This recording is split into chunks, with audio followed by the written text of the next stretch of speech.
Hello, my name is Andrew Mellon. Louisville, we have a problem. We need better ways to communicate, both with other doctors and with our patients. We assume we are being understood, and then we walk away. How do you answer a question like this? My dad has bipolar disorder. Will my child have bipolar disorder too? You might actually know that fact off the top of your head, but if you don't, you're going to end up saying something like this. The chances of your child having bipolar disorder is increased. Or you can go look it up in your books if you know it's in that book right there. Or you use programs like UpToDate, you type in whatever seems like a good search, it'll give you a big block of text, and after you read it, you'll see the answer's not even there. I have a secret to share. There is a key to improving educational content. The key is making information visual and engaging. There have been many poor attempts at this using mind maps as the basic skeleton. These are linear connective networks that you can only fit so much information in a visual field. So people started making them zoomable. They started to copy Prezzi's concepts of an infinite whiteboard with nodes so that you can expand and collapse information. But this is still very difficult to use in real time. So this is a program that I've been working with called The Brain. It's a non-linear mind map where every piece of information you put in, whether it's a graphic, a video, a website, or just text information, is a node. And any sets of nodes can be connected an infinite number of times to other things. The version I'm using right now is just for inputting. It's not what the final version will look like for the user. So far, I've built tens of thousands of data points, pulling information from psychiatry books like the DSM-5, Stahl's, Dulkin's, Schizophrenia and Related Disorders, a historical dictionary of psychiatry, and some other books. Now, this is the basic layout I use. There's a node that'll say where all the source documents come from, and then each disorder in the DSM-5 will have this basic format underneath it. You're going to have a diagnosis of it, the patient education section, as well as the treatment. So if we go to patient education, we're going to have basic questions, some specific questions, and then subcategories like pediatrics or for pregnancy. Now, under specific questions, I'd put my genetics information. So for the patient earlier who asked what are their chances of having bipolar disorder for their child if their parent did, well, that'd be a second degree relative. So it's 3 to 4%. Now I want to spend a few seconds talking about search. We're going to zoom in on the bottom left. Anytime I start to type, I start to generate a search query. And this lets me easily get between two places in the brain instantly, between two of those nodes of information. So if I wanted to look up the diagnosis of bipolar disorder, I type a few letters, I'm there. I have the diagnosis as well as I always have a very extensive differential diagnosis as I've come across different issues in different books. So if we want to see how bipolar disorder can be confused with a medical condition, then we could. We could say, well, there are many medical conditions that cause mania.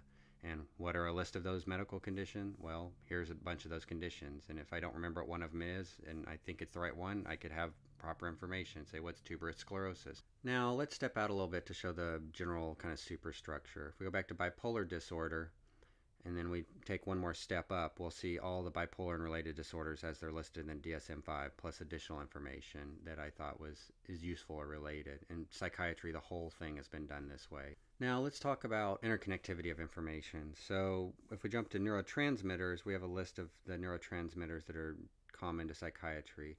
If we clicked on melatonin, we could get to a list of drugs that are melatonin drugs that are used, like Ramelteon. And we have our normal prescribing information, side effects, mechanism of action, that sort of things. But we can also see that these are part of a list of drugs used for insomnia, like suvorexant. And when we go to suvorexant, we would see that it's actually kind of interesting. It's an orexin drug, or hypocretin, which is something you can measure in the cerebral spinal fluid in patients that you're concerned might have narcolepsy. And why is that interesting? Because that's part of the patient education for narcolepsy, which is part of the sleep-wake disorders in psychiatry. And we got there from our other section, which was neurotransmitters. So I can type a few letters in for neurotransmitters and immediately be there again. And this obviously works for any type of information. So you can take primary research articles and read them, take that information, break it apart into smaller chunks of information that are useful, and then link them out to anywhere in the brain that it's relevant. And I'm also trying to work on building patient education for like 5th to 8th grade level. So there's like the Washington University model. There's Ask Me 3, which is the one I'm working with right now. It's a CDC, I believe, idea where you can take information. If you're doing it in a PowerPoint format or something, you just want to absolutely minimize the amount of information that you're trying to talk about and get to 1 point or 2 points on each slide, and then take that information, and I'm putting it as a single page printout so that you can hand it to the patient in the room. And this is a basic mock-up of what that could look like. Another section we could talk about is medication. So if I typed in for a list of antipsychotics, we could see all the antipsychotics that are used in psychiatry right now. And if we went into like Seroquel, we could see how you prescribe it, the receptor profile, side effects, unique features. All the medications I put in prescribing, like how you give it for different treatments, like bipolar, for depression, insomnia, schizophrenia, with more information underneath as relevant.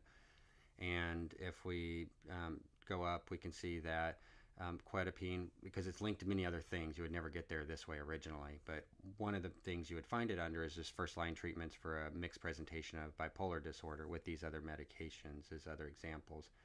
The search bar can be used to see acronyms. You can use it to see definitions of things, because I've just made lists and lists and lists. So like here's ones for fear of heights and fear of other things because they're listed in a list of phobias for that example. So I just alphabetized them. There's probably 800 of them in here.